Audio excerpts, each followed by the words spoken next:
क्या आपके डर से कि आपके नोट्स चेक करेंगे, पूछेंगे कैसे? यही रीजन है? इंटरेस्ट नहीं लग रहा है लोगों को ज़्यादा ना? नहीं तो संख्या कम धीरे धीरे होती जा रही है। इधर भी पूरा भरा रहता था, क्या कारण है नहीं आने का?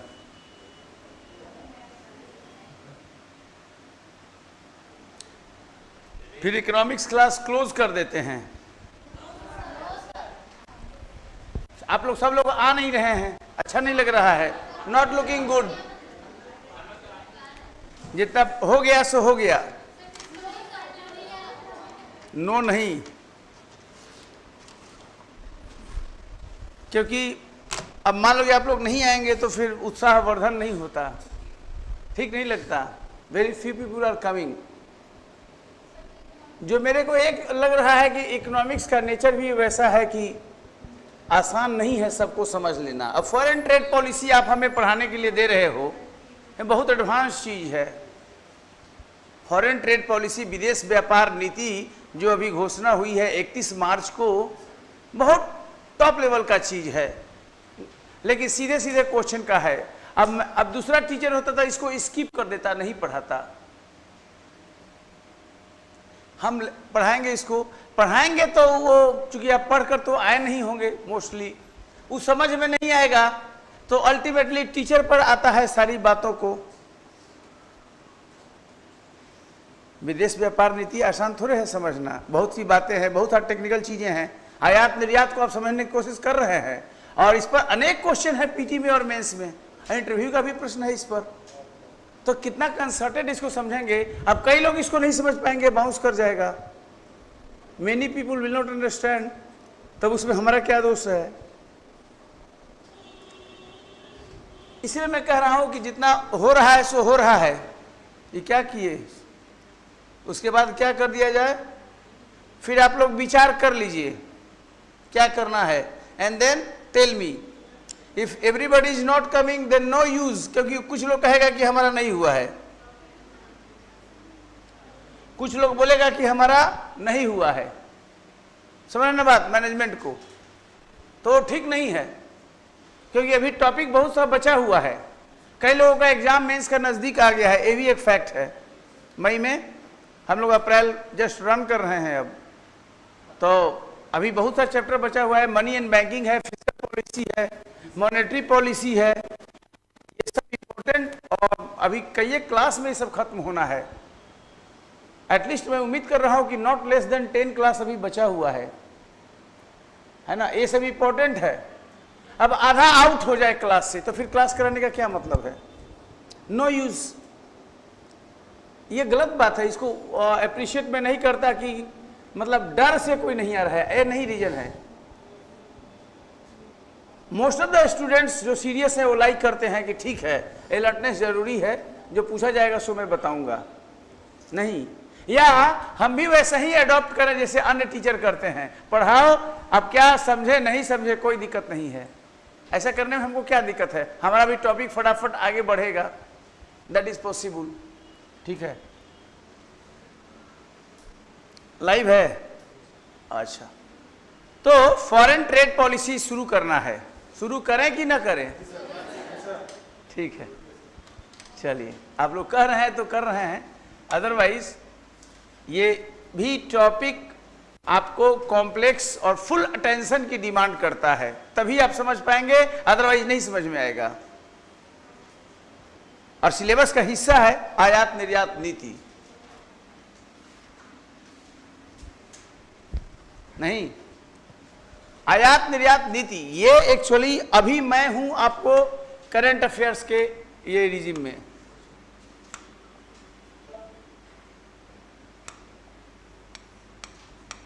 ये करंट इकोनॉमी हो गया आपका।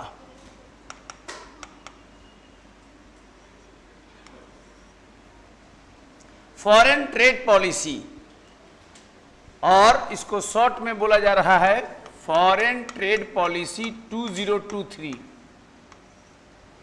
है ना। 31 मार्च को यह घोषित हुआ है बाय पीयूष गोयल।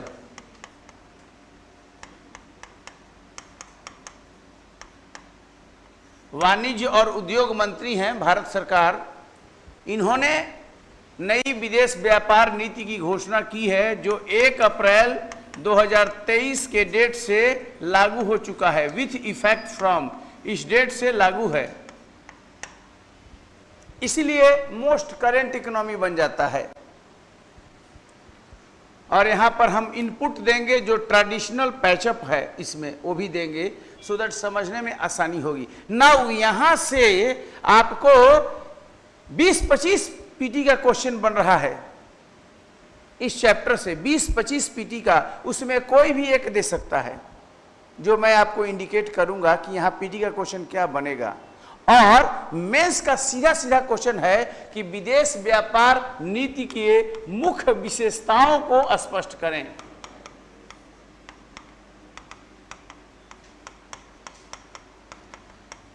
सिंपल इस तरह का क्वेश्चन कहीं भी देगा।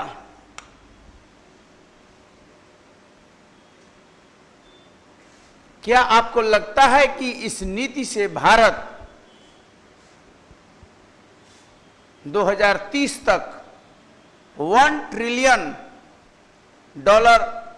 एक्सपोर्ट के लक्ष्य को हासिल कर पाएगा? ये जोड़ेगा इसमें। क्या आपको लगता है कि इस नीति के क्रियान्वयन से भारत $1 ट्रिलियन इकोनॉमी के लक्ष्य को प्राप्त कर पाएगा? ये मेंस का क्वेश्चन होगा मेन। इसके अलावा खंड खंड में और भी प्रश्न होंगे, जगह जगह प्रश्न होंगे। तो यह स्थिति है नॉर्मली। आप अगर देखें तो जो फॉरेन ट्रेड पॉलिसी था, इसके पहले था 2015 का विदेश व्यापार नीति 2015, इसको रिप्लेस किया है 2023। 5 साल के लिए पॉलिसी आती है और यह पॉलिसी थी 2015 से लेकर 2020 तक के लिए। लेकिन कोविड के कारण इस पॉलिसी को एक्सटेंड किया गया और यह 31 मार्च 2023 तक रही। अब यह पॉलिसी आ गया है जिसका नॉर्मल कार्यकाल है 2023 से 2028, यानी 5 इयर्स के लिए यह पॉलिसी आई है। व्यापार नीति, व्यापार में एक्सपोर्ट और इंपोर्ट दोनों लेते हैं, आयात भी और निर्यात भी। इससे संबंधित नीति को व्यापार नीति कहते हैं, एक्सपोर्ट इंपोर्ट पॉलिसी। ठीक है। अब यह नीति भारत को एक नए स्टेज पर ले जाने वाली नीति है, क्योंकि 2030 तक एक लक्ष्य है एक्सपोर्ट का, फोकस है एक्सपोर्ट पर। किसी भी व्यापार नीति में फोकस एक्सपोर्ट पर होता है, न कि इंपोर्ट पर, क्योंकि एक्सपोर्ट से फॉरेन करेंसी मिलता है, फॉरेन रिजर्व आपका बढ़ता है और वो इकोनॉमी के बढ़ने का संकेत है। The more you export the more you get the foreign currency and accordingly the size of your economy also expends. तो ये इंपॉर्टेंट बात है समझना। इसीलिए इस पॉलिसी को कहा गया है कि यह पॉलिसी गतिशील है, डायनेमिक है। इसका मतलब है कि जैसे जैसे यह पॉलिसी एग्जीक्यूट होगा, क्रियान्वित होगा, जहां पर जरूरत होगी रिव्यू के अनुसार इसमें समय समय पर पैचअप वर्क भी किया जाएगा। बदलते समय के डिमांड को यह इनकॉर्पोरेट करता है और ओपन एंडेड पॉलिसी है, बिल्कुल खुला पॉलिसी है एक तरह से, क्योंकि सवाल यह है कि जो नीड है, जो उभरता क्षेत्र है, उभरते हुआ जो क्षेत्र है या जो आवश्यकताएं हैं उसको पूरा करने के लिए है। इमर्जिंग नीड्स, आज की तारीख में क्या जरूरत है? जैसे मान लीजिए कि कोविड के टाइम में वैक्सीन की जरूरत महसूस हुई, मेडिसिन की जरूरत पड़ी, किट का जरूरत पड़ा, नहीं, भारत उस समय उन चीजों को एक्सपोर्ट किया। फूड ग्रेन्स का ही जो एक्सपोर्ट है, तो इमर्जिंग नीड क्या है आज के तारीख में, आप जब समझें विश्व में अभी नीड क्या है। तो जो नीड है अगर उसको भेजोगे तो लोग हाथों हाथ लेगा। तो नीड को पहचानिए, आज डिमांड वर्ल्ड में क्या है, और अगर वो चीज आप सप्लाई कर सकते हो देन आपका ट्रेड प्रमोट होगा। इसलिए गतिशील है और एक्सप्लोर कर रहा है कि बाजार की आवश्यकता क्या है, वैश्विक बाजार की, वही चीज प्रोड्यूस करेंगे और वही चीज एक्सपोर्ट करेंगे, सप्लाई करेंगे। ये एक बड़ा है, इसलिए कहा गया है इमर्जिंग नीड क्या है, कौन सी जरूरतें आ रही है सामने जो दिख रही हैं, उन चीजों को हम टेकअप करेंगे और हम सप्लाई करेंगे, क्योंकि उसको तुरंत लेगा लोग नहीं। ये इंपॉर्टेंट बात है।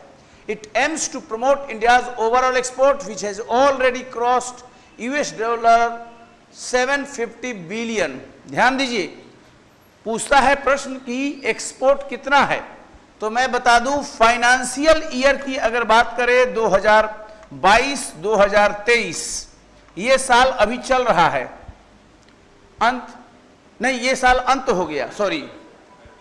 यहां पर जो अभी इनिशियल डेटा आया है तो लगभग कहा जा रहा है कि $760 बिलियन एक्सपोर्ट हो चुका है।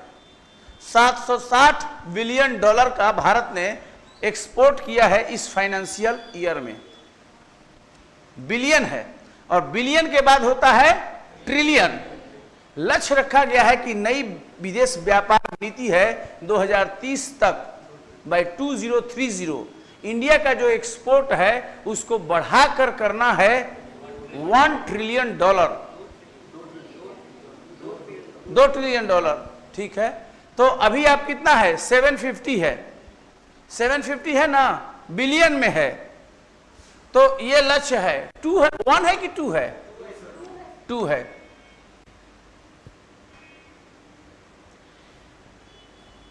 पीटी का भी क्वेश्चन यहां से सीधे सीधे बनता है, डायरेक्ट बनेगा पीटी का क्वेश्चन कि जो विदेश व्यापार नीति घोषित की गई है, फॉरेन ट्रेड पॉलिसी 2023, उनमें जो मुख्य दृष्टिकोण है, मेन अप्रोच है, उनमें से कौन सा इसमें शामिल है या कौन सा नहीं है। नई विदेश व्यापार नीति 4 पिलर पर आधारित है जो इसको प्रमोट कर रहा है, that you have to understand. पहला क्या है, एक्सपोर्ट प्रमोशन। देखिए सबसे बड़ी बात है इंसेंटिव टू रेमिशन, यानी कि छूट के लिए प्रोत्साहन। पहले फोकस रहता था इंसेंटिव्स पर, यानी छूट पर। जो एक्सपोर्ट होगा गुड्स या सर्विसेज, उस पर छूट की बात थी, सिंपल। अब छूट लेने के लिए प्रोत्साहन है कि आप छूट लीजिए। किस लिए छूट? एक्सपोर्ट करने के लिए जो प्रोडक्ट हैं, चाहे वो सर्विस हो चाहे वो गुड्स हो, तो छूट के लिए प्रोत्साहन, ये आपका पहला पिलर है। प्रमोशन करना है कि सभी को उसके लिए प्रोत्साहित किया जाए कि वह छूट ले, इंसेंटिव ले। कौन सी इंसेंटिव? जो सरकार दे रही है गुड्स और सर्विसेज पर। किस लिए दे रही है? एक्सपोर्ट को बढ़ावा देने के लिए।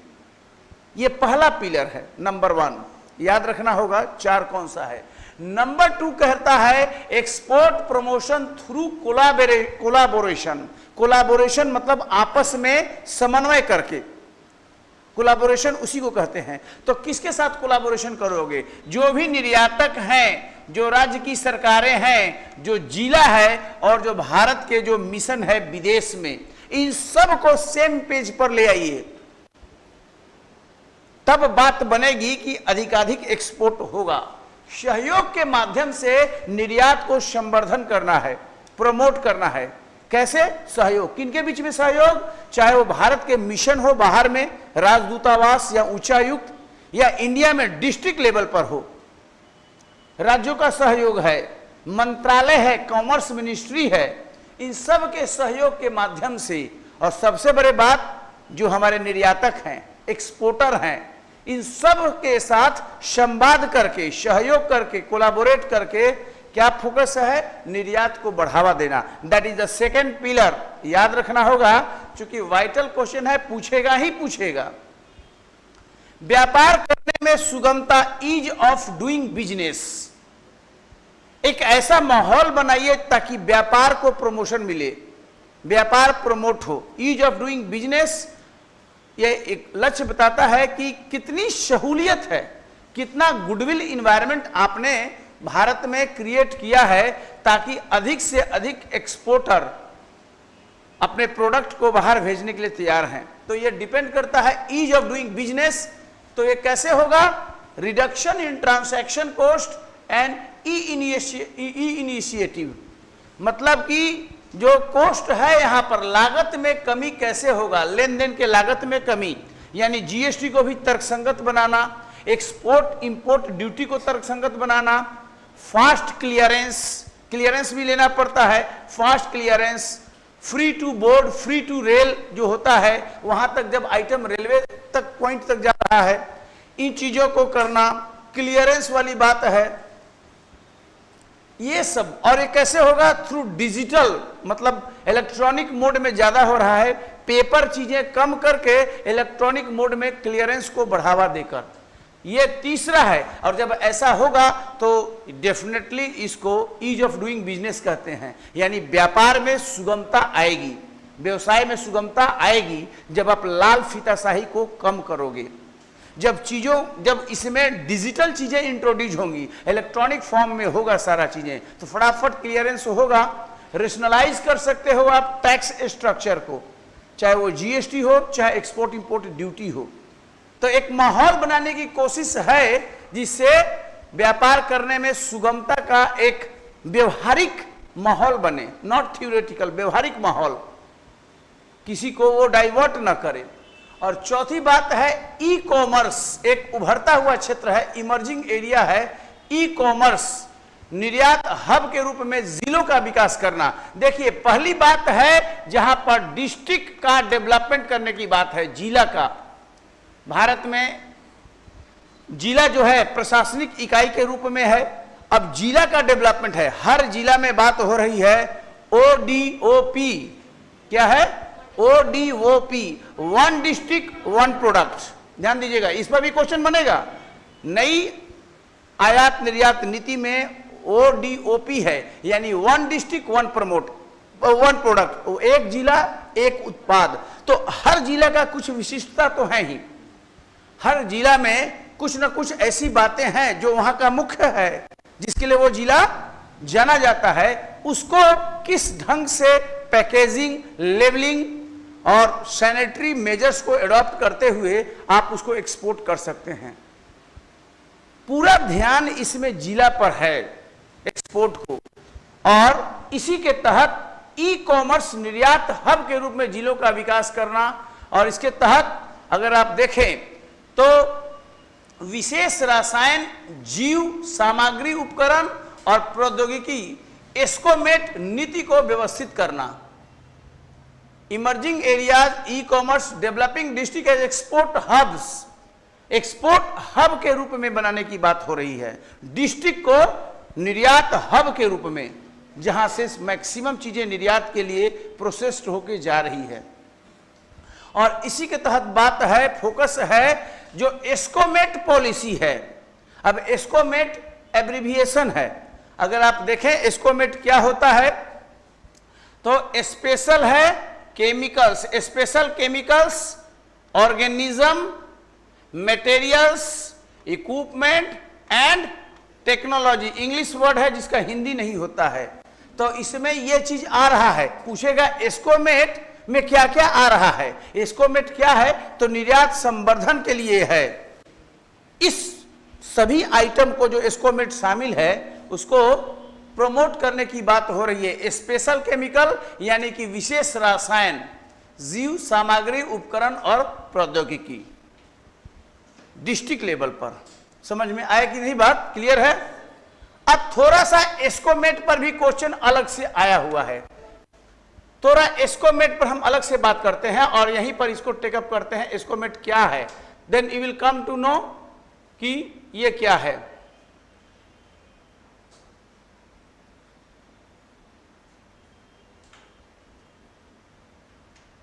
सारी चीजों को एक ही जगह से समझिएगा तो क्लियर होगा।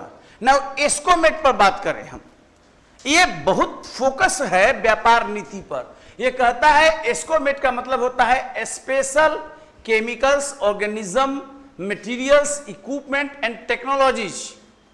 ये ऐसे आइटम हैं, चूंकि यहां मेंस का क्वेश्चन आएगा तो ध्यान दीजिएगा, ये एस्कोमेट वैसा प्रोडक्ट है, आइटम है जिसकी दोहरी उपयोगिता है। इसलिए ये बड़ा इंपॉर्टेंट बात बन जाता है, दोहरी उपयोगिता हो रही है, डुअल यूज है, that can be use for both. यहां आप नागरिक उद्देश्य से भी कर सकते हैं और इसका प्रयोग जो है मिलिट्री यानी सैन्य उद्देश्य से भी कर सकते हैं, जैसे केमिकल ही हुआ, जैसे अन्य टेक्नोलॉजी हुआ। बड़ी सावधानी की जरूरत पड़ती है, दे रहे हो सिविलियन पर्पस से और यूज हो गया मिलिट्री पर्पस से। फॉर एग्जांपल यूरेनियम, प्लूटोनियम, ये सब जो चीजें हैं या अन्य केमिकल्स, दोहरी उपयोगिता है। इसलिए इस पर एक सेपरेट पॉलिसी है। India's foreign trade policy regulates export of items on the SCOMET list. Now SCOMET में एक लिस्ट है, कौन कौन सा आइटम आता है एस्कोमेट में, क्योंकि विदेश व्यापार नीति इसको प्रशासित कर रहा है, देखभाल कर रहा है, अलग फोकस है और वही विनियमन करता है, रेगुलेट करता है इसका एक्सपोर्ट कैसे होगा। वो सारे चीजों का जो लिस्ट में शामिल है एस्कोमेट लिस्ट। कैसा उपयोगिता है? डुअल यूज है, दोहरी उपयोगिता है, जो कि समझना होता है। Now the exporters must obtain a license from Director General of Foreign Trade। अगर आपको एस्कोमेट का निर्यात करना है, आपको लाइसेंस लेना होगा। क्यों लेना होगा? क्योंकि दोहरी उपयोगिता है। मिलिट्री पर्पस से भी अगर बनाने लगिएगा तो आप लिए सिविलियन से मिलिट्री में यूज होने लगेगा, क्योंकि मिलिट्री में भी यूज होता है। So you have to take licence. Licence कौन देता है? ये देता है directorate general of foreign trade, विदेश व्यापार महानिदेशालय। विदेश व्यापार महानिदेशालय किसके अंडर में ये है? कॉमर्स और यस, कॉमर्स मंत्रालय में विदेश, और ये जो आपका इंडस्ट्री मिनिस्ट्री है उसी के अंडर में है ना। तो वो लाइसेंस देता है। ये पूछा हुआ प्रश्न है। और कैटेगरी 8 कैटेगरी है, जस्ट ग्लिम्स मैं आपको दे रहा हूं। 8 कैटेगरी है एस्कोमेट आइटम का। अब फोकस एरिया है ये, इसलिए इसको यहीं पर मैं डील कर लिया।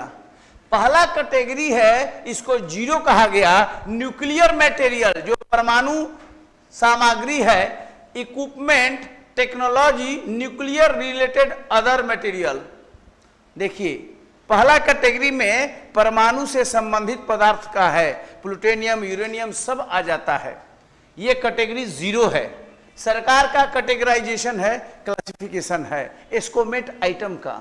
Number 2 is toxic chemical agent and other chemicals. यहां पर रसायन है, चाहिए तो आप रासायनिक बम, केमिकल वेपन्स बना दीजिएगा। इसलिए बहुत सावधानी पूर्वक एक्सपोर्ट इंडिया करता है, और भारत की विदेश नीति कंसर्न है एस्कोमेट आइटम के एक्सपोर्ट के लिए, इसलिए रेगुलेट करता है अंडर द लाइसेंस। जब लाइसेंस ले रहा है तो बहुत सा कागज और ये पेपर वर्क होता है उसमें, है ना। 1 then micro organism and toxin है कैटेगरी 2 में। टोटल 8 कैटेगरी इसमें दी हुई है, जो केवल देख लीजिए। Material processing equipments, other material related technology 4 में है। न्यूक्लियर रिलेटेड इक्विपमेंट की बात है। Test and production types of equipment, assemblies and components of nuclear and related technology not controlled under category 0। जो 0 में नहीं आता है वो यहाँ आता है। सरकार का क्लासिफिकेशन है एस्कोमेट के लिए। कैटेगरी 5 में एरोस्पेस सिस्टम है, विमानन क्षेत्र का जो है वो है। Equipment including production types of equipment, related technology, ये सारा चीजें हैं। एस्कोमेट शायद पॉसिबली पहली बार सुने होंगे कई लोग।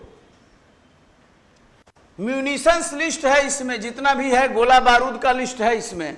ये भी भारत एक्सपोर्ट करता है, तो नीति चाहिए ना, पॉलिसी चाहिए ना।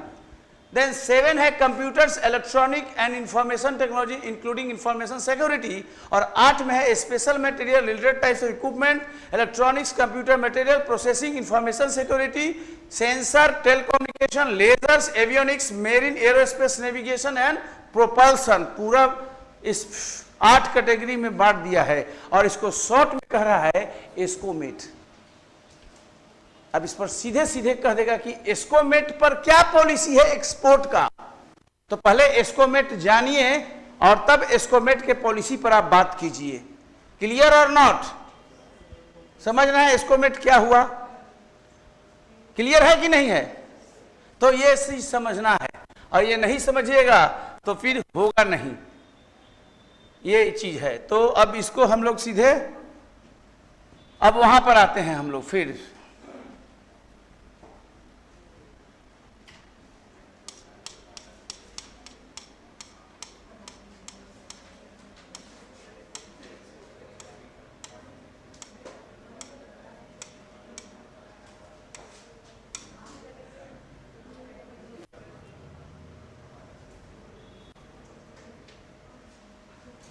ठीक है, एस्कोमेट वाली बात हमने कर ली, समझ में आया? ये एस्कोमेट वाली पॉलिसी है, दृष्टिकोण क्लियर है। तो पूछता है कि दृष्टिकोण क्या है, विजन क्या है एक्सपोर्ट इंपोर्ट पॉलिसी का। ये वैसे ही जो मैं दे रहा हूं जैसा डॉक्यूमेंट में है, सीधे सीधे वैसे ही समझना है। तो 4 बातों पर आपको ध्यान देना है, 1, 2, 3 एंड 4।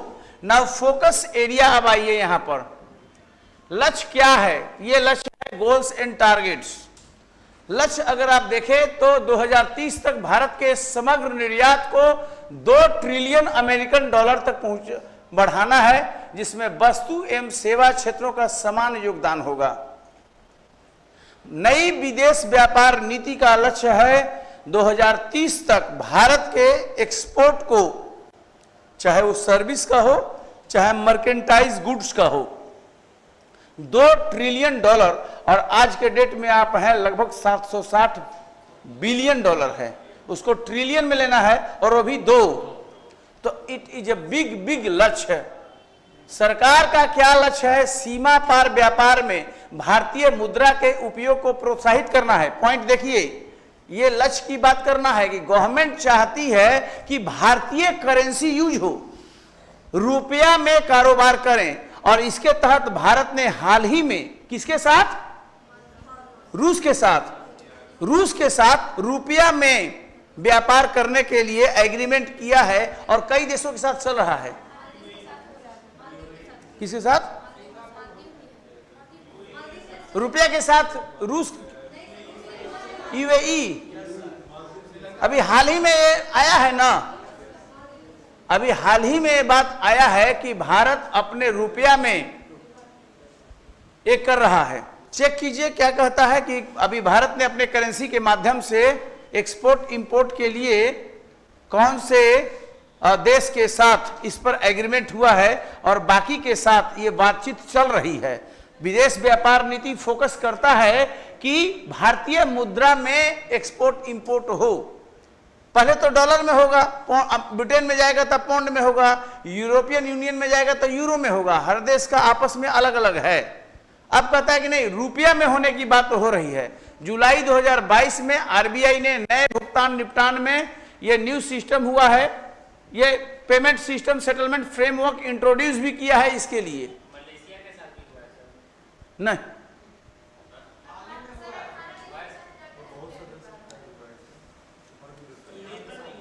एक अभी एक देश के साथ हाल ही में समझौता हुआ है, 1 सप्ताह के पहले की घटना है, जहां भारत ने एग्रीमेंट किया है उस देश के साथ कि रुपया में कारोबार होगा और अन्य देशों के साथ बातचीत जारी है। करंट अफेयर्स का विषय है, अपडेट कर लीजिएगा अपने आप को। मैं सिर्फ यही कह रहा हूं, रुपया में कारोबार को प्रमोट करने का पॉलिसी है, विदेश व्यापार नीति का मामला है, बाद में देख लीजिएगा, छोड़ दीजिए अभी।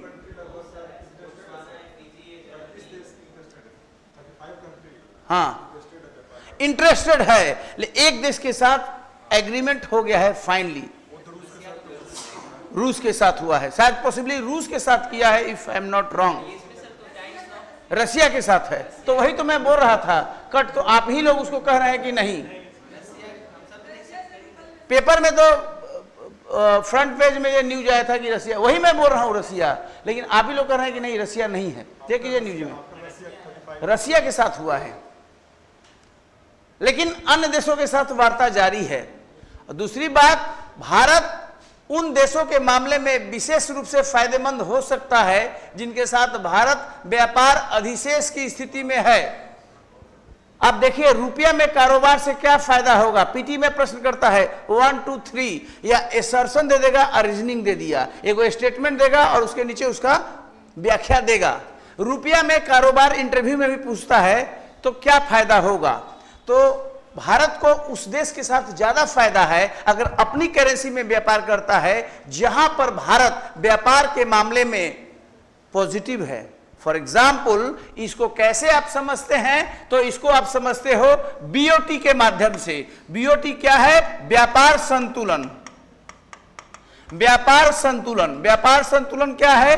बेसिकली आप मर्केंटाइज गुड्स की बात कर रहे हो, आप मर्केंटाइज गुड्स की बात कर रहे हैं। सो जब export is greater than import, तब ये बीओटी जो होता है पॉजिटिव होता है।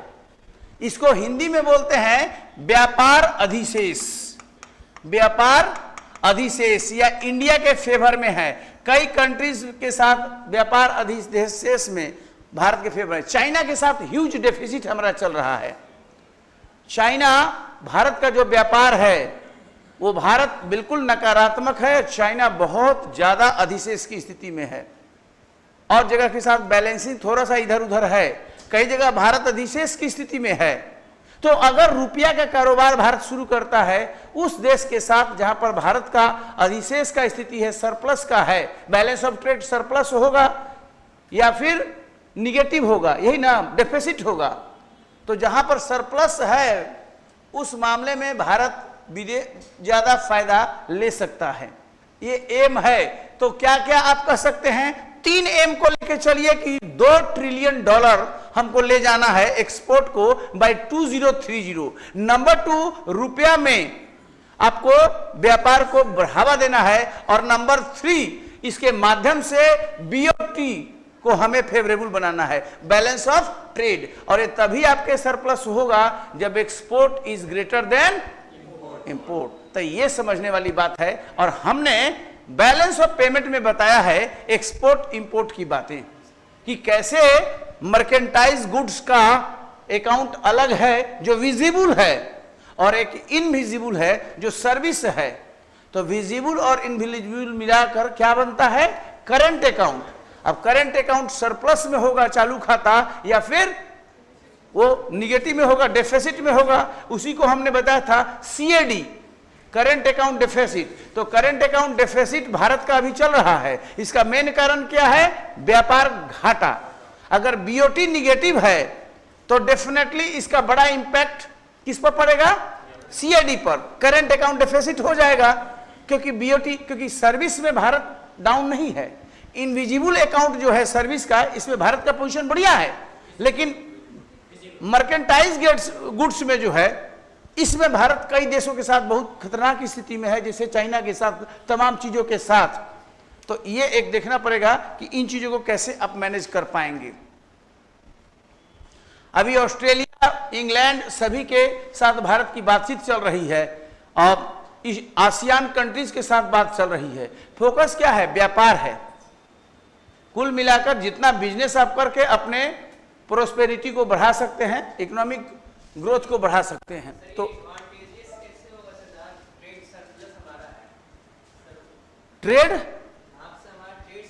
ट्रेड सरप्लस है ना, तो हमको इसका मतलब है एक्सपोर्ट हम ज्यादा कर रहे हैं।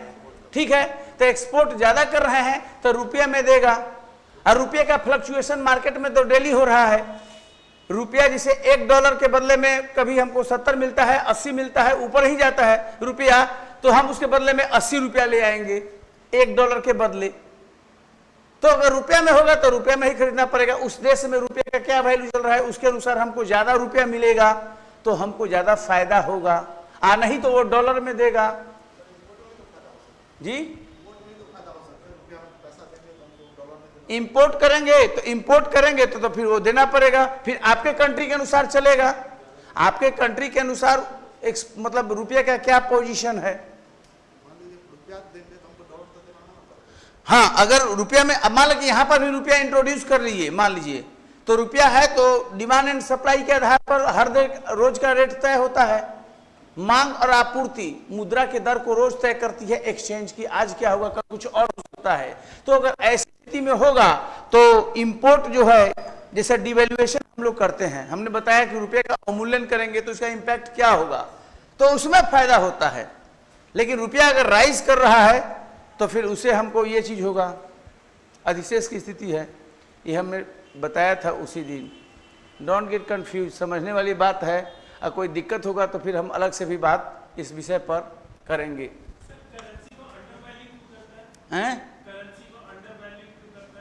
अंडर वंडर, हाँ, क्या under value?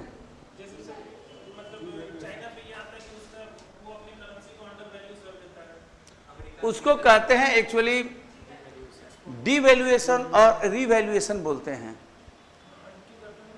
Bye intervention under value तब हो जाता है जब आप डी वैल्यू करते हैं just to promote export, export promotes के लिए।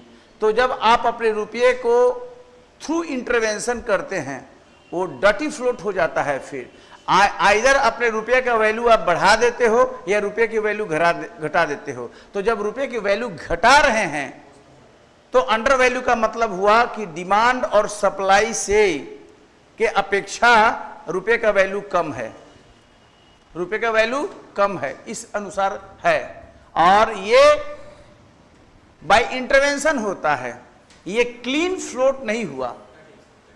That is because of the government policy you are fixing, so you are actually interfering into the market system. और मार्केट सिस्टम डिमांड सप्लाई के आधार पर काम कर रहा है। अगर आपके रुपये की पूछ ज्यादा है तो उसका डिमांड बढ़ जाएगा, और कोई आपके रुपये का पूछ नहीं है तो डिमांड नीचे हो जाएगा। और रुपये की पूछ चलती है कि आप बिजनेस कितना कर रहे हो, कितना मैन्युफैक्चरिंग कर रहे हो, कितना एक्सपोर्ट कर रहे हो, कितना आपके यहाँ एफडीआई आ रहा है, शेयर मार्केट में कितना इन्वेस्ट हो रहा है। So many factors that overall decides the demand of your currency. तो it also reflects the kind of and the volume of the business that you do, इससे भी तय होता है। तो इसमें इसका इंपॉर्टेंट रोल हो जाता है। पुनः इंजीनियरिंग प्रक्रिया और स्वचालन, ये एक फोकस है री इंजीनियरिंग और ऑटोमेशन का। इसमें एक्सपोर्ट प्रमोशन और डेवलपमेंट की बात हो रही है। निर्यात संवर्धन और विकास को प्रोत्साहन आधारित व्यवस्था से एक ऐसी व्यवस्था में ढाल देना जो प्रौद्योगिकी इंटरफेस और सहयोग के सिद्धांत पर सुविधा प्रदान करती हो। कुल मिलाकर चीजों को ऑटोमेशन की ओर जाने की बात होती है। स्वचालित री इंजीनियरिंग, चीजों को री इंजीनियर करके एक्सपोर्ट करने की बात हो रही है। ये नए विदेश व्यापार नीति में ये चीज वर्णित है।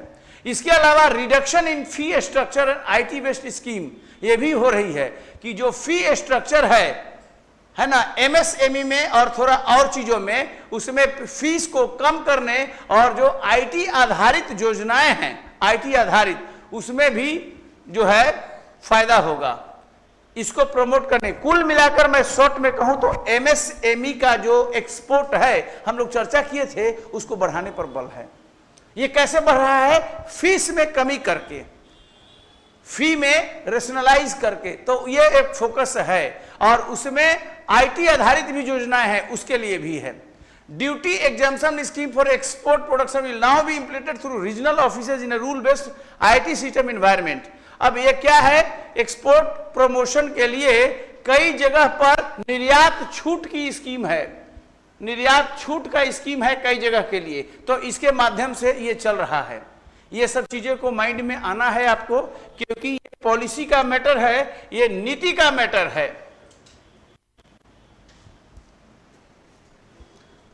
टफ एरिया है लेकिन समझना है, आयात निर्यात नीति का मामला है ना। अब आपको बोर्ड पे जो दिख रहा है वो फिर पीटी का क्वेश्चन बना रहा है, जो कहता है कि towns of export excellence, T क्या है? पूछेगा विदेश व्यापार नीति में टी क्या है? टी डबल ई, और टी का फुल फॉर्म होता है टाउन्स ऑफ एक्सपोर्ट एक्सलेंस, यानी निर्यात उत्कृष्टता वाले शहर। हमने ऐसे शहरों की पहचान की है जो एक्सपोर्ट में एक्सलेंस कर रहे हैं। काफी अच्छा काम कर रहे हैं। शहर जैसे सूरत, जैसे अहमदाबाद, नहीं ये पुणे और नए क्षेत्रों को लाने की बात हो रही है।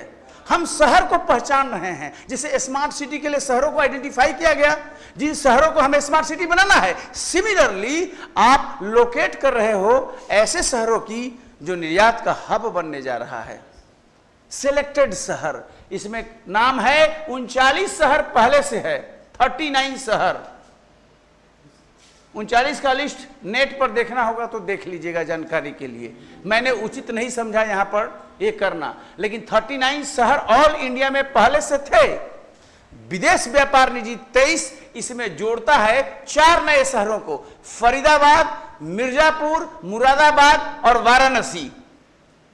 अब कितने हो गए? 43 हो गए। अब ये पीटी का क्वेश्चन बन गया निर्यात संवर्धन के लिए।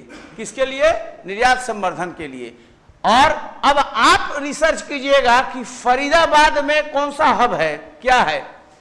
फरीदाबाद से निर्यात उत्कृष्टता में तो फरीदाबाद का यूनिक आइटम क्या है जिसको एक्सपोर्ट की बात हो रही है। वैसे ही वाराणसी में, मिर्जापुर में और मुरादाबाद में। ठीक है, अगर यहां से देखें तो यूपी के यहां पर 3 शहर हो गए, मिर्जापुर, मुरादाबाद और वाराणसी। और आप अपने राज्य में भी थोड़ा रिसर्च कर लीजिए कि कितना टी है आपके यहां। अरे आपके राज्य में तो चाय बहुत पीने वाले हैं बहुत लोग, टी के बागान भी हैं, लेकिन ये टी कितना है ये भी थोड़ा देख लीजिए। यहां पर भी 38 जिला है, शहर है ना 38। यहां पर टी के एरिया में कौन है? This shows the kind of administration that you do. निर्यात उत्कृष्टता वाले टी बनाने का मतलब है वहां पर पैकेज दिया जा रहा है, प्रमोट किया जा रहा है, वहां पर सरकार का बैकअप है, सपोर्ट है कि आप अच्छा कर रहे हो तो अच्छा से एक्सीलेंस की ओर बढ़िए, उत्कृष्टता की ओर बढ़िए। एक्सपोर्ट पॉलिसी का एक अहम ये चीज है कि शहरों की पहचान करके आप ये काम कर रहे हो। फॉर एग्जाम्पल मुजफ्फरपुर हुआ, हाजीपुर हुआ, दरभंगा हुआ और भी ऐसे अनेक शहर हैं जिन शहरों को पहचान करके आप उस शहर के आइटम्स को एक्सपोर्ट करने के लिए एक बेहतरीन माहौल बना सकते हैं, निर्यात उत्कृष्टता शहर के रूप में चिन्हित कर सकते हैं। ना सरकार की पॉलिसी चाहिए, केंद्र और राज्य के बीच में जब गुडविल होता है और कंसर्टेड एफर्ट करते हैं इंडस्ट्री को बूस्ट करने के लिए, तब ये बात सामने आती है। तो ये देखिएगा, पहचान कीजिएगा कि ये 4 शहरों में यूनिक आइटम क्या है और बिहार का कौन कौन सा शहर की है मुझे बताइएगा। अभी नहीं पता है, हम आप ही के द्वारा सुनना चाहेंगे कि कौन कौन सा है कि नहीं है। पहले ये देख लीजिएगा कौन सा है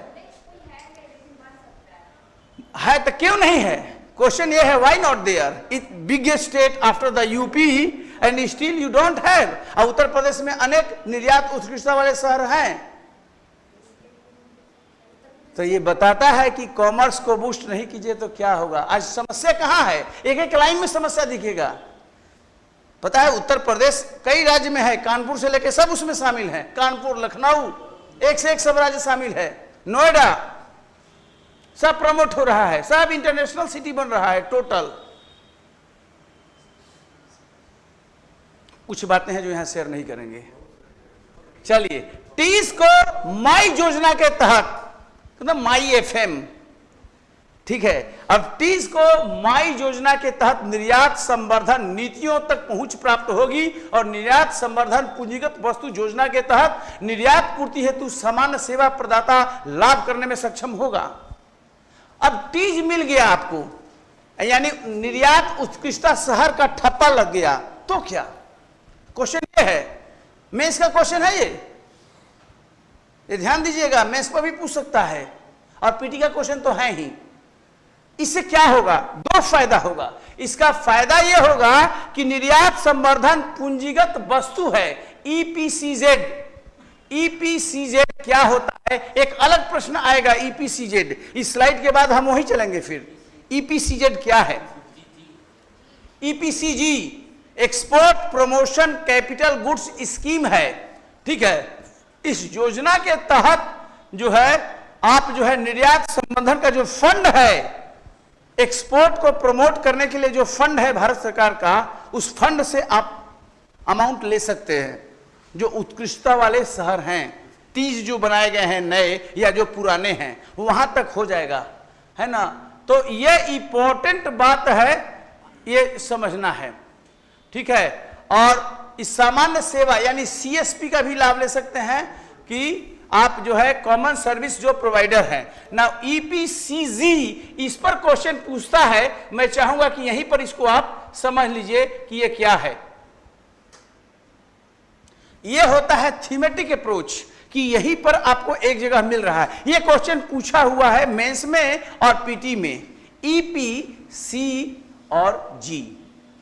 इसका फुल फॉर्म है आपका export promotion capital goods scheme, यानी यह वह स्कीम है व्यापार नीति का जहां पर कैपिटल गुड्स यानी कि पूंजीगत वस्तुओं के एक्सपोर्ट को बढ़ावा देने के लिए है। कैसी वस्तुएं? जो कैपिटल गुड्स है उसको बूस्ट करने के लिए, प्रमोट करने के लिए स्कीम 1990 के दशक में लॉन्च हुई थी, गुड्स और सर्विसेज। और इस प्रकार भारत का ओवरऑल विनिर्माण क्षमता को बढ़ावा देना था। विनिर्माण जो आपने सामान बनाए हैं उसको एक्सपोर्ट करने के लिए ये करना था। EPCG स्कीम आई थी उस समय। और इस स्कीम में क्या है कि आप जानिए, मैन्युफैक्चरर जो बनाने वाले हैं, they can import capital goods for pre-production, production and post-production goods without attracting any custom duty on them। जो वस्तुएं शामिल है, ध्यान दीजिएगा, EPCG किस वस्तु की बात करता है? तो पूंजीगत वस्तु की बात करता है, कैपिटल गुड्स की बात करता है। कैपिटल गुड्स क्या करने वाले हो आप? एक्सपोर्ट करने वाले हो। नहीं तो कच्चा मटेरियल कहां से लाएंगे? रॉ मटेरियल कहां से लाएंगे? आएगी ना। जो आप बनाने वाले हो तो कोई चीज से ना बनाओगे, इंटरमीडिएरी गुड हुआ, रॉ मटेरियल हुआ, कहां से लाएंगे? ये कहता है स्कीम कि अगर कैपिटल गुड्स का प्रमोट करना है, एक्सपोर्ट करना है, तो उसके लिए कच्चा मटेरियल मंगाएंगे, मध्यवर्ती वस्तुएं मंगाएंगे, बाहर से इंपोर्ट करेंगे ना, आप आयात करेंगे। तो कहता है उत्पादन के पहले, उत्पादन के दौरान और उत्पादन के बाद जो भी चीजें आप इंपोर्ट कर रहे हो, बाहर से आएगा, किस लिए कर रहे हो? कैपिटल गुड्स बनाने के लिए, उस पर कस्टम ड्यूटी नहीं लगेगा। Now that is a big relief for EPCG। Pre production, production and post production पर छूट दी जा रही है, इंपोर्ट पर इंपोर्ट ड्यूटी नहीं लग रहा है, ध्यान दीजिए। और जब यहां आ जा रहा है तो उसको हम री इंजीनियरिंग, रीप्रोसेसिंग, मैन्युफैक्चरिंग करके कैपिटल गुड्स बना रहे हैं और कैपिटल गुड्स हम बाहर भेज रहे हैं। ये EPCG स्कीम है। सेकेंड हैंड कैपिटल गुड्स में also be imported without any restriction on as under the EPC। Second hand item है, उसको भी आप रीप्रोसेस करके बनाकर आप भेज रहे हो। और बात हो रही है केवल कैपिटल गुड्स की बारे में। नाउ इसी से संबंधित पॉइंट होगा, कैपिटल गुड्स के प्रमोशन से भारत इसमें काफी अच्छा कर रहा है। So what is the capital goods? Physical assets that a company uses in the production process to manufacture products and service that consumers will later use। और इसमें जैसे बिल्डिंग हो गया, कैपिटल गुड्स की मैंने बात कर रहा हूं। ये वो गुड्स नहीं है खाया पिया और पचाया, ये एसेट है, ये परिसंपत्ति है जो ड्यूरेबल है, लॉन्ग टाइम तक चलता है, दैट इज परिसंपत्ति, एसेट। और एसेट में लॉन्गेविटी होता है, वो काफी समय तक चलता है, वो कैपिटल गुड्स हुआ। जैसे मशीनरी हुआ, इक्विपमेंट हुआ, वो 1-2 दिन और 1 साल में खत्म नहीं होने वाला है। ये चीज है। एवियोनिक्स का जो सामान है, आपका DRDO जो यूज करता है, हाल जो यूज करता है, हिंदुस्तान एरोनॉटिक्स लिमिटेड करता है, ये सारा चीजें हैं। तो ये पूरा का पूरा सारा आ जाता है। फिजिकल एसेट्स है जो प्रोडक्शन में आप यूज कर रहे हो। सॉफ्टवेयर बना दिया, 1 दिन में खत्म नहीं होगा। सॉफ्टवेयर चला 5-10 साल तक चला, फिर सॉफ्टवेयर में कमी आ गई तो पैचअप कर दे रहे हो, फिर वो सॉफ्टवेयर री इंजीनियरिंग करके भेज दे रहे हो। ये कैपिटल गुड्स स्कीम है। EPCG स्कीम क्या है? इससे किन वस्तुओं के प्रोडक्शन को बढ़ावा मिलेगा, सविस्तार बताइए। You must write. सीरियस प्रश्न है और बढ़िया प्रश्न होगा और आप उसका उत्तर दे सकते हैं। इसके बावजूद नहीं देंगे तो अपने आप को कोसिए कि हम उत्तर नहीं दे पाए। हम तो यहां पर डिस्कस कर रहे हैं। Is very important one. समझ में आया है कि नहीं?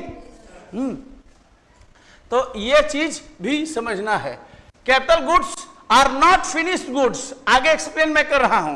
कैपिटल गुड्स कैसे गुड्स है? फिनिश्ड गुड्स नहीं है, रॉ मटेरियल का है, इंटरमीडिएरी है, जिसको आगे प्रोसेसिंग करना है, यूज के लिए बनाना है, वो चीज है। ठीक है, capital good sector has a multiplier effect has bearing on the growth of user industries as it provides critical input. जैसे ये मशीनरी आपको दे रहा है, इक्विपमेंट दे रहा है, तमाम चीज का है, मल्टीप्लायर है, force multiplier.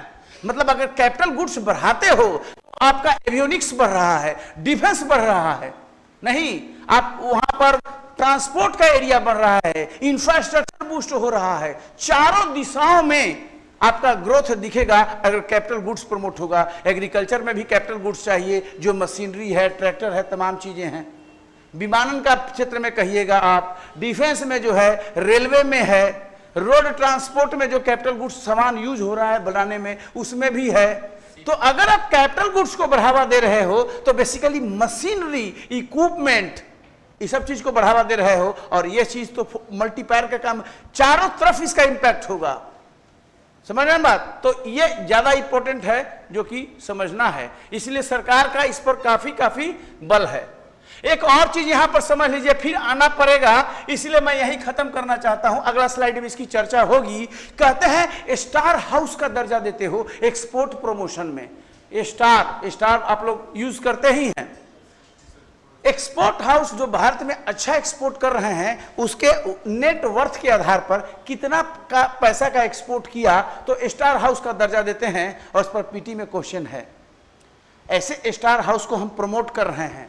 Now eligible criteria क्या है कि application for the grant of star export house must have the import export code. कोई भी फर्म है, आप स्टार्टअप खोल दिए अपना घर पर कहीं पर भी, और आप चाहते हो कि इसके माध्यम से जो चीजें बन रही है, चाहे गुड्स हो चाहे सर्विसेज, आपको एक्सपोर्ट करना है, आप चाहते हो कि हमको स्टार हाउस का दर्जा मिले, भाई वैसे भी आपके आइटम का पूछ बढ़ जाएगा, तो एक एप्लीकेशन देना पड़ता है। तो इसके लिए जरूरी है कि इंपोर्ट एक्सपोर्ट एक कोड मिलता है, वो कोड लेना पड़ेगा भारत सरकार से, वही जो फॉरेन ट्रेड का है डायरेक्टर जनरल, वो एक कोड देगा, पहली बात। दूसरी बात,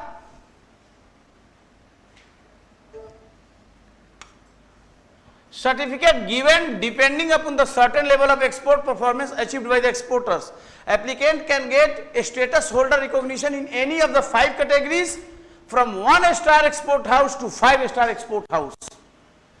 आपको 5 प्रकार का पोजीशन मिलता है, 5 टाइप्स का आपको मिलता है। 1 स्टार, कोई 2 स्टार है, कोई 3 स्टार, कोई 4, कोई 5, जैसे होटल में कैटेगराइजेशन किया है, और जिसका जितना ज्यादा स्टार उसकी ब्रांडिंग और उसका इमेज मार्केट में उतना ही ज्यादा, और उसकी क्वालिटी उतनी ही मतलब टॉप क्लास की होगी। तो ये चीज है। अब सीधे सीधे उस चार्ट पर हम आते हैं, जो चार्ट बताता है कि कैसे कैसे है। ये स्टार डिपेंड करता है कि आपका वैल्यू कितना है, एक्सपोर्ट वैल्यू कितना आप किए हैं, सब्जेक्ट टू रिवीजन, संशोधन होते रहता है इसमें। तो 1 स्टार के लिए 3 मिलियन US$ है, 1 एनम में माना जाता है, यानी कि 1 फाइनेंशियल ईयर में मैक्सिमम, और वो सब अकाउंटेड होता है, क्योंकि कस्टम आप पे करते हैं, कितना आप कर रहे हो, एक्सपोर्ट कर रहे हो। 25 million $, 2 star, 100 million $, 3 star, 500 million 4, और 2000 एंड एबव 5 स्टार मिलियन $। ऐसे स्टार जो इंडस्ट्रीज हैं, एक्सपोर्ट हाउसेज हैं, जो स्टार वर्गीकृत हैं, जिनको स्टार का दर्जा मिला है, उसको सरकार विशेष ध्यान दे रही है, क्योंकि उनका एकमात्र लक्ष्य है अधिक से अधिक एक्सपोर्ट को बढ़ावा देना। इस पर पूछता है प्रश्न, कितना नेटवर्थ होगा तो आपको स्टार होल्डर का सर्टिफिकेट मिलेगा, सरकार देती है। इस पर भी पीटी के प्रश्न पूछे जाते हैं, ध्यान रखना है इस पॉइंट को, ठीक है।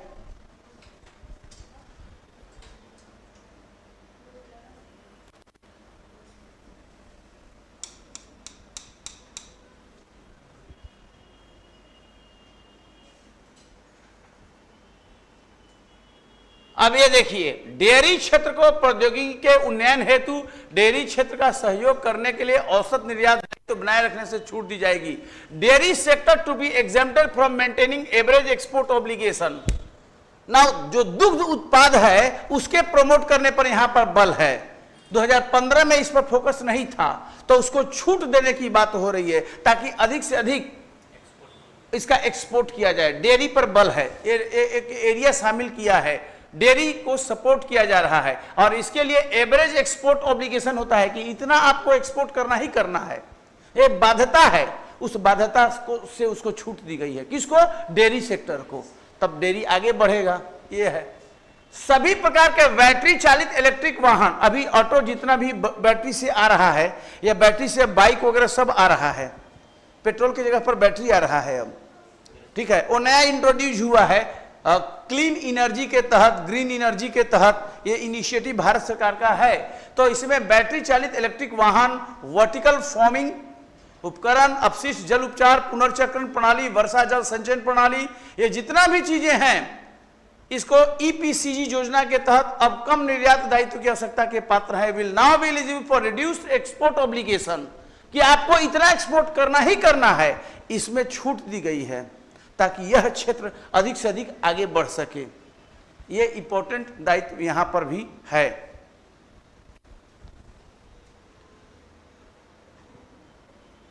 इनपुट आउटपुट तो है। अब देखिए एमनेस्टी योजना, देखिए इसमें एमनेस्टी योजना पंजीकरण के लिए ऑनलाइन पोर्टल लॉन्च किया जाएगा और निर्यातकों को इस योजना का लाभ उठाने के लिए 6 महीने का विंडो उपलब्ध होगा, यानी 6 माह तक आप ये कर सकते हैं एमनेस्टी योजना। एमनेस्टी क्या है आप देखेंगे, जितना भी आपने मिस्टेक किया है, निर्यात में डिफॉल्ट किया है, आपने रूल्स के वायलेशन किए हैं, तो अब दंड वाली बात है, आपको उसकी दंड वाली बात है। आप उस दंड के लिए आप रजिस्टर कीजिए, सरकार उस पर केस टू केस विचार करेगी। एमनेस्टी माने होता है क्षमा, एक तरह से समझिए।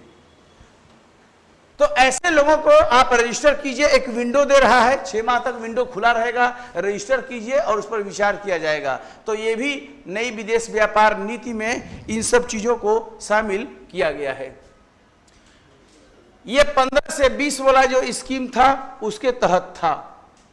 ईपीसीजी बता दिए हम, कैपिटल गुड्स बता दिए, स्टार हाउसिंग बता दिए, ये हो गया, इसको मेट हमने बता दिया है। Special economic zone another area है जो आपसे लगातार पूछा जाता है, विशेष आर्थिक क्षेत्र, और इसी एरिया से जुड़ता है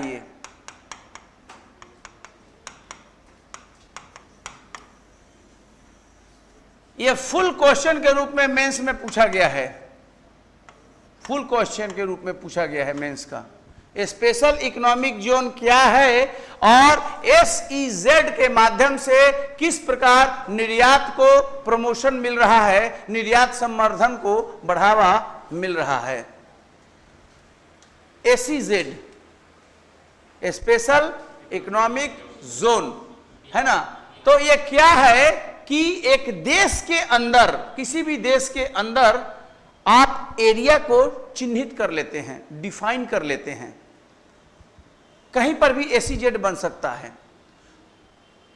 एरिया को चिन्हित करके वहां पर चीजों को प्रोसेसिंग आप कर रहे हैं, केवल और केवल एक्सपोर्ट करने के लिए। वहां जो भी चीजें हैं प्रोसेसिंग, जो री इंजीनियरिंग, रीप्रोसेसिंग, रीमॉडलिंग, जितनी भी चीजें कर रहे हैं आप, मैन्युफैक्चरिंग कर रहे हैं, उस एरिया में एक एरिया को चिन्हित करते हुए किस लिए कर रहे हैं, ताकि उस प्रोडक्ट को, उस सर्विसेज को आप प्रमोट कर सकें। यह है SEZ के माध्यम से। और SEZ के एरिया में जो जो प्रोडक्ट है, सर्विस है, उसको टैक्स हॉलीडे मिल रहा है। टैक्स हॉलीडे का मतलब होता है कर अवकाश का मतलब है टैक्स नहीं लग रहा है उस पर, एक्साइज ड्यूटी माफ कर रहे हैं आप, GST माफ कर रहे हैं उस पर, ध्यान दीजिएगा।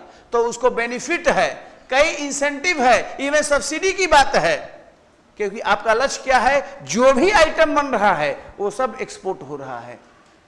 एक्सपोर्ट बढ़ावा देने के लिए एक बड़ा कदम सरकार का SEZ का निर्माण देश के अलग अलग हिस्सों में, जिसका सोल ऑब्जेक्टिव है एक्सपोर्ट प्रमोशन।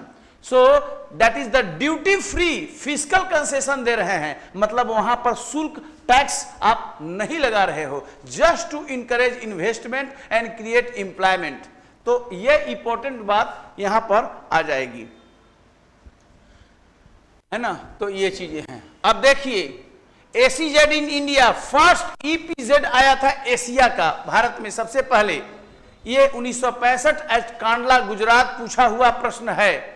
ईपीजेड, एसईजेड बाद में आया, पहले क्या आया था ईपीजेड। ईपीजेड क्या है? एक्सपोर्ट प्रोसेसिंग जोन्स, 65 में बना था। शुरू में ही आइडिया को कंसीव किया गया था एक्सपोर्ट प्रमोशन के लिए। तो ये एक्सपोर्ट प्रोसेसिंग जोन है, यहां फोकस केवल प्रोसेसिंग पर था, एक आइटम को प्रोसेस करके लेबलिंग से लेकर उसको ये करके एक्सपोर्ट करना था। एसीजेड बड़ा कवरेज है, एसीजेड का कवरेज बड़ा है, क्योंकि एसीजेड में कोई अगर विदेशी कंपनी आता है, पैसा लगाता है, तो वो एफडीआई माना जाता है, प्रत्यक्ष विदेशी निवेश माना जाता है, ये भी ध्यान दीजिएगा एसीजेड में। और एफडीआई आ रहा है क्योंकि वहां पर टैक्स नहीं लग रहा है विदेशी पूंजी को, इसलिए एसीजेड में लोग आ रहा है और निवेश कर रहा है और स्टार्टअप खोल रहा है। Now, while the EPZ had a similar structure, the government began to establish SEZ in 2000. 2000 में SEZ का कॉन्सेप्ट आया, सन 2000 के लगभग में, 2000 के दशक में SEZ का आया। और उसके पहले जो कॉन्सेप्ट था क्या था? EPZ का, एक्सपोर्ट प्रोसेसिंग जोन। अब एक्सपोर्ट प्रोसेसिंग जोन को रिप्लेस कर दिया गया SEZ में, तो ये समझना है। अब स्पेशल इकोनॉमिक जोन कैसे आया? तो मैं बता दूं, पहले तो 2000 में शुरू में आ गया था, सरकार के लेवल पर कार्यपालिका का डिसीजन था, लेकिन जिस तरह से एसीजेड ने बढ़िया काम शुरू किया, सरकार को महसूस हुआ कि इसको एक्ट का ठप्पा लाना चाहिए, लॉ बनाना चाहिए, तो सरकार ने एसीजेड एक्ट बना दिया। उसकी सफलता को देखते हुए, क्योंकि एक्सपोर्ट प्रमोशन में बहुत इंपॉर्टेंट भूमिका निभा रहा था। So SEZ act was passed by the parliament, जिसका नाम है एसीजेड एक्ट 2005, और ये 2006 से अस्तित्व में आया। लेकिन इंडिया को 2000 से 2006 तक फॉरेन ट्रेड पॉलिसी में ऑपरेशनल हुआ। ये जो फॉरेन ट्रेड पॉलिसी था भारत का, उस दौरान ये ऑपरेशनल हुआ। अब ये क्वेश्चन पूछता है कि भारत की जो एसीजेड प्रणाली है वो किस देश के मॉडल पर आधारित है, ये पूछता है। तो बेसिकली चाइना इसी मॉडल को अपनाकर विश्व का बड़ा आयातक देश बन गया। चाइना का इकोनॉमी व्यापार से चलता है, एक्सपोर्ट इंपोर्ट चलता है, और आपकी इकोनॉमी सर्विस इकोनॉमी है। दैट मीन्स 50% आपका जीडीपी सर्विस से आता है, टर्शियरी सेक्टर से। और चाइना का जो है सेकेंडरी 2 नंबर टॉप लेवल का भूमिका निभाता है, छा गया है। चाहे अमेरिका का मार्केट हो, चाहे ऑस्ट्रेलिया का, साउथ ईस्ट एशियन कंट्रीज में, सब जगह चाइना के माल पटे हुए हैं बाजार में। इसलिए चाइना का व्यापार सबसे ज्यादा है, इंडस्ट्री बैकबोन उसका बहुत स्ट्रांग हो गया है। एसीजेड का कॉन्सेप्ट जब भारत ईपीजेड की कल्पना कर रहा था, उस समय चाइना, वहां नाम नहीं था एसीजेड, लेकिन एसीजेड की कल्पना उसी समय कर लिया था। आप देखेंगे आपके देश में भी तमाम चाइनीज प्रोडक्ट मिल जाएंगे हर जगह। अब बाहर जाओगे तो इंडियन प्रोडक्ट खोजना पड़ेगा, भारतीय वस्तु कोई आइटम है जो आपके यहाँ मिलेगा, बहुत कम, लेकिन चाइना बहुत सस्ते में देता है। और आपके बाजार पर चाहे मोबाइल हो, चाहे रेडियो हो, चाहे टॉर्च हो, चाहे टीवी हो, हैं? ये सारा, हाँ, सभी चीज, सारे सॉफ्टवेयर सर्विस में सब चीज चाइनीज है। कितना उनका प्रोसेसिंग स्ट्रांग है, ये वहीं से है। 379 SEZ are notified, out of which 265 are operational. वर्तमान में 265 ऑपरेशनल है। 64% एसीजेड है, 5 राज्यों में है, तमिलनाडु, तेलंगाना, कर्नाटका, आंध्रा और महाराष्ट्र। 65% एसीजेड 5 राज्यों में सीमित हैं। क्वेश्चन आएगा अधिकांश एसीजेड इनमें से किस राज्यों में है? हब है जिसमें तमिलनाडु, तेलंगाना, कर्नाटका, आंध्रा और महाराष्ट्र। क्यों नहीं ये राज्य चमकेंगे विश्व के पटल पर? सब कुछ तो यहीं पर है, और चीजें तो आगे बढ़ती है इकोनॉमी से। प्रोस्पेरिटी से। अब एसीजेड बना है तो एम्प्लॉयमेंट का बहुत बड़ा साधन है। जब आप मैन्युफैक्चरिंग कर रहे हैं तो ह्यूमन रिसोर्स चाहिए ना, लेबर तो चाहिए, तमाम वर्कफोर्स चाहिए। सारा प्रोसेसिंग यहां से हो रहा है और वो ड्यूटी फ्री है, टैक्स फ्री है। तो ये इंपॉर्टेंट बात है समझना एसीजेड का। बाबा कल्याणी लेड कमेटी बना था, पूछा हुआ प्रश्न है। एसीजेड को रीस्ट्रक्चर करने के लिए, इस पर इनपुट देने के लिए, इसको और कैसे बेहतर ढंग से प्रमोट किया जाए, एसीजेड की परिकल्पना है, इस पर एक कमेटी बनी थी, बाबा कल्याणी कमेटी। कंस्टिट्यूट हुआ था कॉमर्स और इंडस्ट्री मिनिस्ट्री का, और इसका काम था स्टडी करना भारत में जो एसीजेड पॉलिसी है। नवंबर 18 में कल्याणी बाबा ने अपनी रिपोर्ट दिया था। क्या रिपोर्ट दिया था? अगला विश्व युद्ध कब होगा, ऐसा है नहीं। तो ये जस्ट ऑन लाइटर साइड कि ये रिपोर्ट पूछता है, इसीलिए ये चीज डाला जाता है।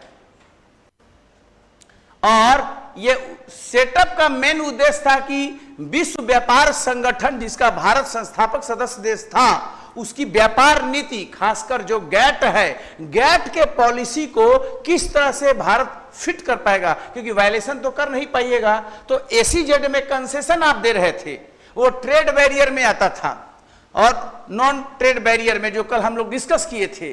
तो वो वायलेशन ना हो, उसको स्टडी करने के लिए डब्ल्यूटीओ के नीतियों को अनुरूप हमारा एसीजेड पॉलिसी हो। हमारी एसीजेड पॉलिसी डब्ल्यूटीओ के गैट नियमों का उल्लंघन नहीं करेगा, क्योंकि गैट समझौता का हम हिस्सा हैं। इसके लिए ये कमेटी बनी थी और ये था कि किस तरह से ग्लोबल बेस्ट प्रैक्टिसेस को हम मैक्सिमाइज कर सकते हैं और एसीजेड के आउटपुट को बढ़ा सकते हैं। ये बात भी यहां पर था। पूछता है एसीजेड का ऑब्जेक्टिव क्या है, उद्देश्य क्या है। एसीजेड का उद्देश्य आपकी किताब में भी मिल जाएगा, आप खोजेंगे तो इसका उद्देश्य है अतिरिक्त आर्थिक गतिविधियों को बढ़ावा देना, एक्सपोर्ट, किसका, गुड्स और सर्विस के एक्सपोर्ट को बढ़ावा देना, रोजगार के अवसर पैदा करना, जो घरेलू और विदेशी निवेश है उसको बढ़ावा देना, आधारभूत संरचना को, क्योंकि जिस एरिया में एसीजेड बनेगा वह एरिया चमक जाएगा। जैसे टाटा सिटी है, टाटा सिटी क्या था, कुछ नहीं था, रेगिस्तान था, इट वॉज जस्ट जंगल। और टाटा सिटी में आज क्या नहीं सुविधाएं हैं, वर्ल्ड क्लास का दर्शन होगा अंदर जाइएगा तो, ठीक है। जो टिस्को बनाया है, या टिस्को है, इसको है, ये सब जितना भी है, ये जितने कंपनीज हैं, वो टाउनशिप बन गया, स्टील सिटी बन गया। बोकारो स्टील सिटी में अगर आप जाइए तो वहां कहीं अर्बन एमिनिटीज कितना बढ़िया मिलेगा आपको। जहां बन रहा है वहां तो सुविधाएं, स्कूल कॉलेज से लेकर सारी फैसिलिटी आ जाएगी। जहां भी एसीजेड छोटा मोटा नहीं होता है, कई किलोमीटर में होता है एसीजेड। और जहां भी एसीजेड बन गया है, best infrastructure, telecommunication, electricity, housing और ऑल अर्बन एमिनिटीज सब वहां पर आपको मिलेगा। तो ये भी है, तो वहां का इंफ्रास्ट्रक्चर डेवलप हो गया, तो आप बढ़िया अर्बनाइजेशन का भी काम वहां पर कर रहे हैं। तो ये सब ही बात है। अब मेजर इंसेंटिव क्यों एसीजेड बनाने की बात होती है, एसीजेड से क्या फायदा है एक्सपोर्ट को, मेंस का क्वेश्चन पूछा हुआ है, आप एसीजेड क्यों बना रहे हो, क्या फायदा है एक्सपोर्ट को। तो एसीजेड में जो भी प्रोसेसिंग हो रही है उसका बेनिफिट है।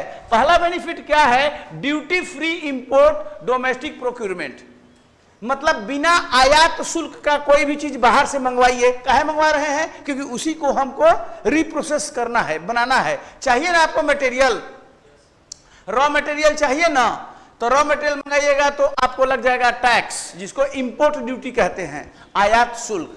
अगर एसीजेड में आइटम आ रहा है तो फिर आयात शुल्क नहीं लगेगा, ये बहुत बड़ा लाभ है। आयात शुल्क छोटा मोटा नहीं होता है, करोड़ों में होता है आयात शुल्क, क्योंकि एक दो आइटम तो मंगाते नहीं हो, बिग संख्या में आप मंगाते हो, तो ये चीज हो जाता है। For development operation maintenance exemption from various taxes like income tax, minimum alternate tax, MAT, इस सब में भी छूट है। एक तो मंगाने में छूट आपने ले लिया, इंपोर्ट ड्यूटी, और जो बन रहा है उस पर एक्साइज लगेगा या जीएसटी लगेगा। जिस पर जीएसटी लागू नहीं है उस पर एक्साइज लग रहा है, इस पे भी छूट है, या उसका 1% का छूट है। इसलिए एसीजेड को कहा जाता है flagship scheme of export promotion, निर्यात संवर्धन का सबसे बड़ा स्कीम है भारत सरकार का एसीजेड। अब आपको यहां पर एक भी एसीजेड नहीं मिलेगा, टी तो छोड़ ही दीजिए, ठीक है, एसीजेड नहीं मिलेगा। कहां लेक कर रहे हैं? 75 साल आजादी का मनाने जा रहे हैं। और अब कोसिए, जिनको भी कोसना है या ना कोसिए, 75 साल में आपने एक्सपोर्ट प्रमोशन का हब नहीं बनने दिया।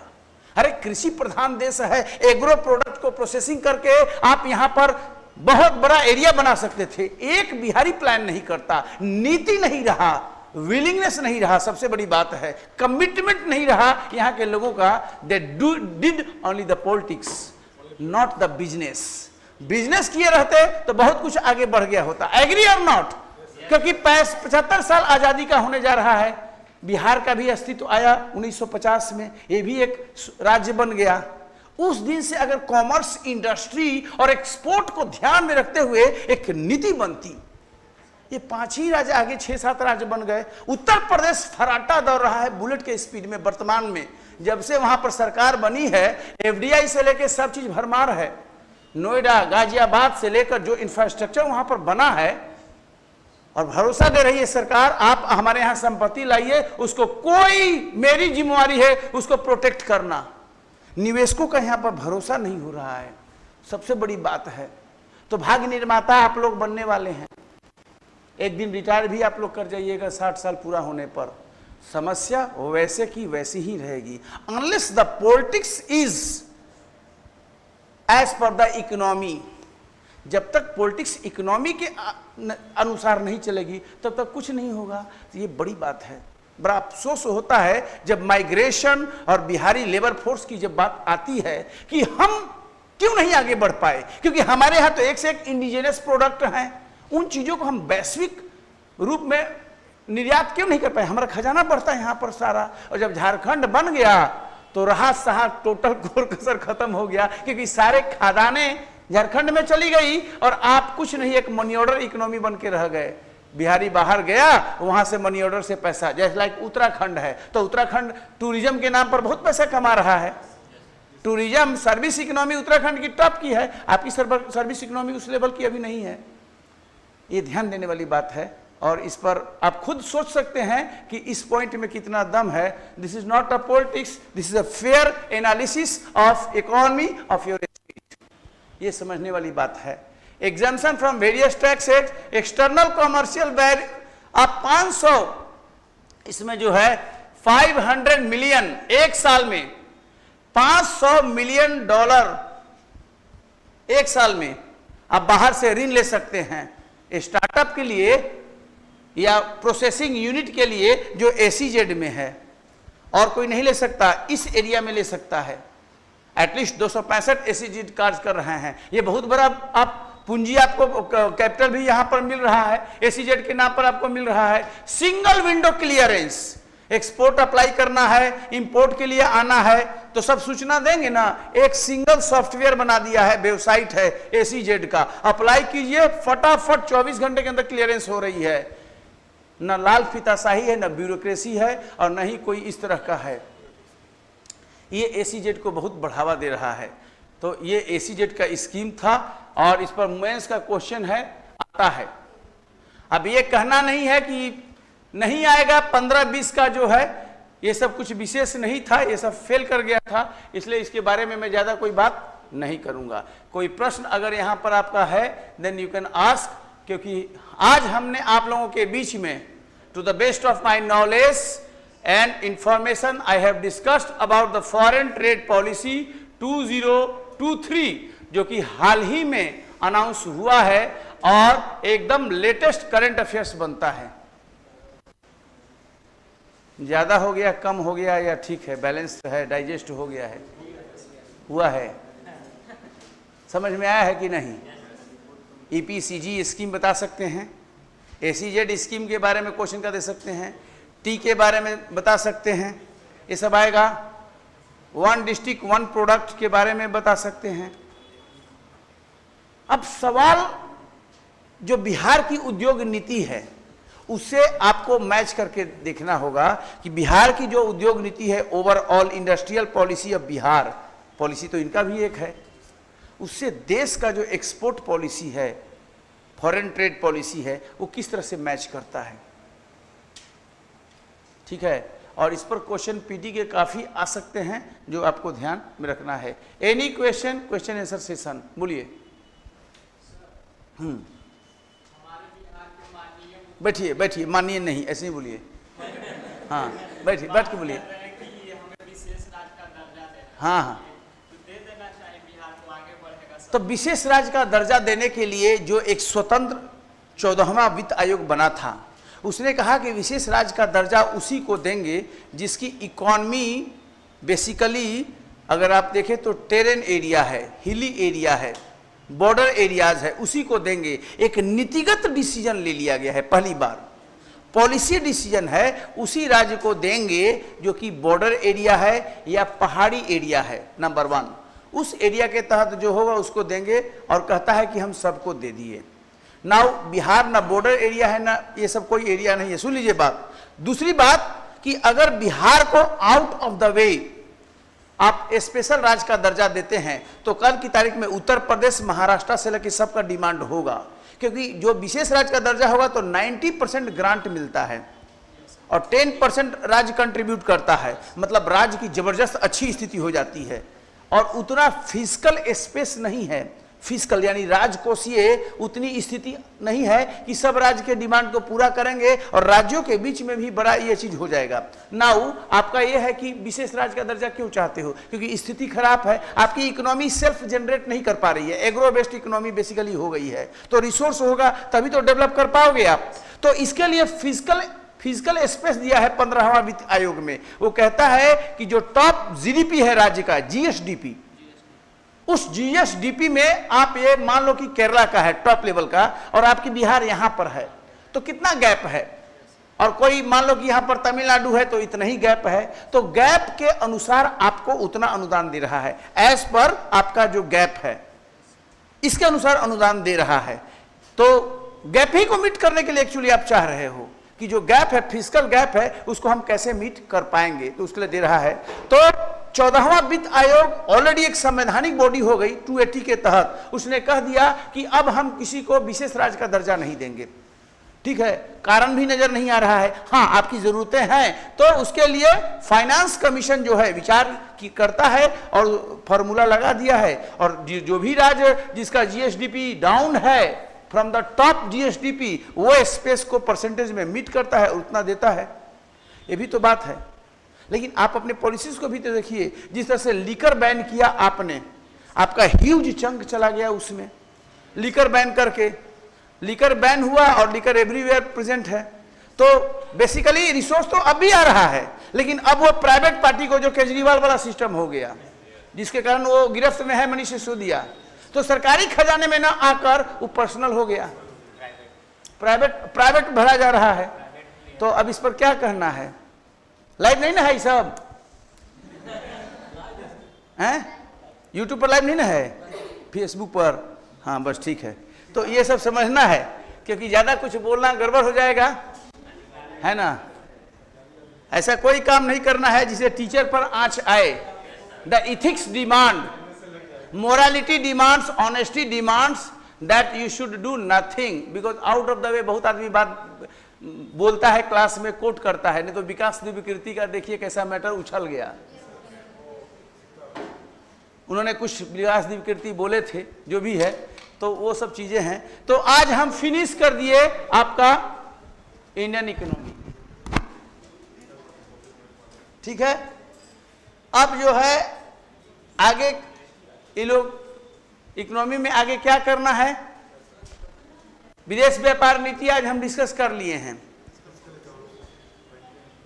तो आप लोग पहले चर्चा कर लीजिएगा कि क्या करना है नहीं करना है, क्योंकि आप लोगों की संख्या बढ़ रही है। फिजिकल हम ट्रेड पॉलिसी पढ़ा रहे हैं और आप लोगों का संख्या ही नहीं है। काहे को इतना मेहनत मैं कर रहा हूं, हमकी जरूरत क्या है इतना मेहनत करने की?